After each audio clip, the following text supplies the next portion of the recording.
This is our building material impact assessment tool. Holland Houtland and Climate Cleanup made this for the province of South Holland.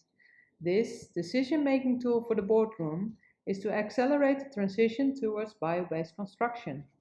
With this tool, decision makers and investors can easily compare the impact of different building materials on all the values we consider as really important nowadays, like CO2 and nitrogen emissions, long-term carbon storage, biodiversity, well-being, and the weight of the house.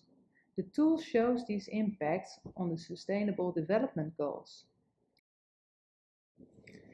The problem is that the current building and construction sector with steel and concrete is responsible for 39% of the CO2 emissions worldwide.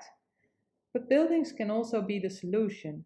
Buildings can be regenerative to the environment and human well-being with materials like hemp, straw, flax and wood.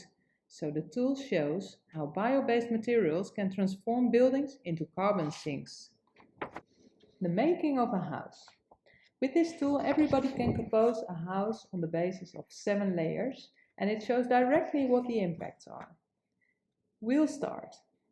I will choose for you the piling and the building foundation. Then we choose the walls and insulation, the wall cover, the roof and the roof cover, and voila, the house is built. House A is the house we composed ourselves, and house B is the standard Dutch house. The impact is shown in the impact categories. It's about stored CO2 in the materials and separate the CO2 reduction in the life cycle, nitrogen emissions, biodiversity and well-being. The results? You composed a climate positive building, which improves health and happiness.